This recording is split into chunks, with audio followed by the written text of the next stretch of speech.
منگول آندھی جس سے بغداد آج تک سنبھل نہیں پایا۔ بسم اللہ الرحمن الرحیم۔ السلام علیکم پیارے دوستو، منگول افواج نے پچھلے 13 دن سے بغداد کو گھیرے میں لے رکھا تھا۔ جب مزاحمت کی تمام امیدیں دم توڑ گئی تو 10 فروری سن 1258 کو فصیل کے دروازے کھل گئے۔ 37ویں عباسی خلیفہ مستعصم باللہ اپنے وزراء اور امراء کے ہمراہ مرکزی دروازے سے برآمد ہوئے اور ہلاکو خان کے سامنے ہتھیار ڈال دیے۔ ہلاکو نے وہی کیا جو اس کے دادا چنگیز خان پچھلے نصف صدی سے کرتے چلے آئے تھے۔ اس نے خلیفہ کے علاوہ تمام اشرافیہ کو وہی تلوار کے گھاٹ اتار دیا اور منگول دستے ام البلاد بغداد میں داخل ہو گئے۔ اس کے اگلے چند دن تک جو ہوا اس کا کچھ اندازہ مورخ عبداللہ اوصاف شیرازی کے الفاظ سے لگایا جا سکتا ہے۔ وہ شہر میں بھوکے گدھوں کی طرح پھر گئے، اس طرح جیسے غضبناک بھیڑیے بیڑوں پر ہیلا بول دیتے ہیں۔ بستر اور تکیے چاقو سے پاڑ دیے گئے۔ حرم کی عورتیں گلیوں میں گھسیٹی گئی اور ان میں سے ہر ایک تاتاریوں کا کھلونا بن کر رہ گئی۔ دریائے دجلہ کے دونوں کناروں پر آباد بغداد الف لیلہ کی شہرزاد کا شہر خلیفہ ہارون الرشید اور مامون کے قائم کردہ دارالترجمہ کا شہر تھا۔ یہ وہ شہر تھا جہاں مترجموں کو کتابیں تول کر سونا بطور معاوضہ دیا جاتا تھا۔ یہ دلکشا مسجدوں، وسیع کتب خانوں، عالیشان محلات، سرسبز باغات، لبالب بازاروں، علم افروز مدرسوں اور پرتعیش حماموں کا شہر تھا۔ اس بات کا درست تخمینہ لگانا مشکل ہے کہ کتنے لوگ اس قتل عام کا شکار ہوئے۔ مورخین کا اندازہ ہے کہ 2 لاکھ سے لے کر 10 لاکھ لوگ تلوار، تیر یا بالے کے گھاٹ اتار دیے گئے۔ تاریخ کی کتابوں میں لکھا ہے کہ بغداد کی گلیاں لاشوں سے اٹھی پڑی تھی۔ چند دن کے اندر ان سے اٹھنے والے تعفن کی وجہ سے ہلاکو خان کو شہر سے باہر خیمہ لگانے پر مجبور ہونا پڑا۔ اسی دوران جب عظیم الشان شاہی محل کو آگ لگائی گئی تو اس میں استعمال ہونے والے ابنوس اور سندل کی قیمتی لکڑی کی خوشبو آس پاس کے علاقے کی فضاؤں میں پیلی بدبو میں مدغم ہو گئی۔ کچھ اسی طرح کا ادغام دجلہ میں بھی دیکھنے میں آیا۔ کہا جاتا ہے کہ اس اساطیری دریا کا مٹیالہ پانی پہلے چند دن سرخ بہتا رہا اور پھر سیاہ پڑ گیا۔ سرخی کی وجہ وہ خون تھا جو گلیوں سے بہہ کر دریا میں شامل ہوتا رہا، اور سیاہی اس وجہ سے کہ شہر کے سینکڑوں کتب خانوں میں محفوظ نادر نسخے دریا میں پھینک دیے گئے اور ان کی سیاہی نے گل گل کر دریا کی سرخی کو مانند کر دیا۔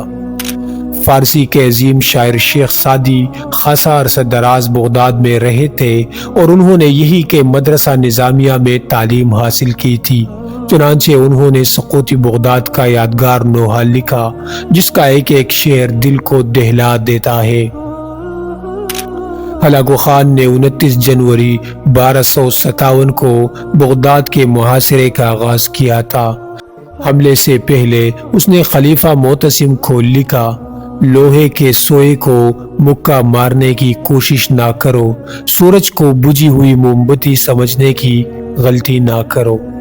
بغداد کی دیواریں فوراً گرا دو، اس کی خندقیں پاٹ دو، حکومت چھوڑ دو اور ہمارے پاس آ جاؤ۔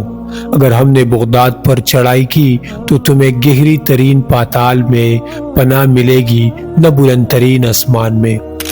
37ویں عباسی خلیفہ مستعصم باللہ کی وہ شان و شوکت تو نہیں تھی جو ان کے عظیم الشان اجداد کے حصے میں آئی تھی، لیکن پھر بھی مسلم دنیا کے بیشتر حصے پر ان کا سکہ چلتا تھا اور خلیفہ کو زعم تھا کہ اس پر حملے کی خبر سن کر مراکش سے لے کر ایران تک کے سبھی مسلمان ان کے سامنے سینہ سپر ہو جائیں گے۔ چنانچہ خلیفہ نے ہلاکو خان کو جواب میں لکھا، نوجوان، 10 دن کی خوش قسمتی سے تم خود کو کائنات کا مالک سمجھنے لگے ہو۔ جان لو کہ مشرق تا مغرب خدا کے ماننے والے اہل ایمان میری رعایا ہے، سلامتی سے لوٹ جاؤ۔ ہلاکو خان کو اپنے منگول سپاہیوں کی صلاحیتوں پر پورا اعتماد تھا۔ وہ پچھلے 4 اشروں کے دوران اپنے آبائی وطن منگولیا سے نکل کر 4000 میل دور تک آ پہنچے تھے اور اس دوران معلوم دنیا کے بڑے حصے کو اپنا متی بنا چکے تھے۔ بغداد پر حملے کی تیاریوں کے دوران نہ صرف ہلاکو خان کے بھائی منگو خان نے تازہ دم دستے بھجوائے تھے، بلکہ ارمینیا اور جارجیا سے خاصی تعداد میں مسیحی فوجی بھی آ ملے تھے جو مسلمانوں سے صلیبی جنگوں میں یورپ کی شکست کا بدلہ لینے کے لیے بے تاب تھے۔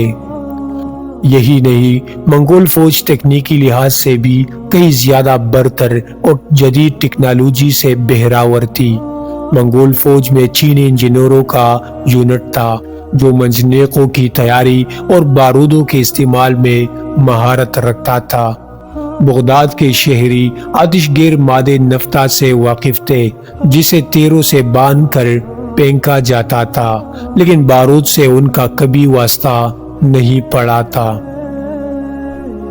اس زمانے کا بارود آہستگی سے چلتا تھا۔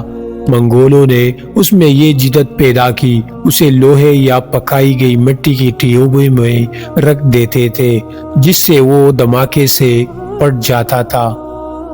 اس کے علاوہ منگولوں نے دھوئے کے بم بنانے میں بھی مہارت حاصل کر لی تھی۔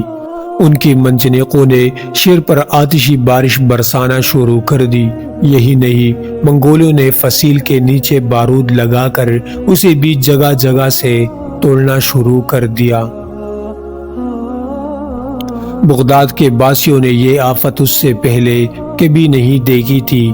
ابھی محاصرے کو 1 ہفتہ بھی نہ گزرا تھا کہ خلیفہ نے ہلاکو خان کو بھاری تاوان ادا کرنے اور اپنی سلطنت میں جمعے کے خطبے میں اس کا نام پڑھنے کی شرط پر صلح کی پیشکش کی، لیکن ہلاکو خان کو فتح سامنے نظر آ رہی تھی۔ اس نے یہ پیشکش فوراً ہی ٹکرا دی۔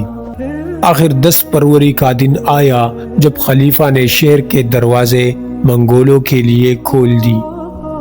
منگول مذہب میں کسی بادشاہ کا زمین پر خون بہانا بدشگونی سمجھا جاتا تھا، اس لیے ہلاکو شروع میں خلیفہ کو یہ باور کرواتا رہا جسے وہ بغداد میں اس کا مہمان بن کر آیا ہے۔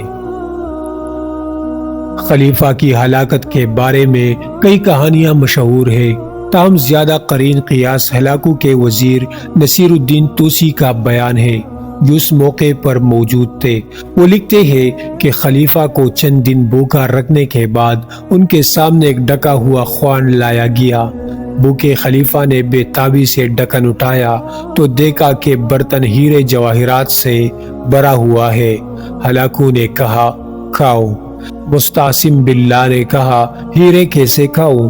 ہلاکو نے جواب دیا، اگر تم ان ہیروں سے اپنے سپاہیوں کے لیے تلواریں اور تیر بنا لیتے تو میں دریا عبور نہ کر پاتا۔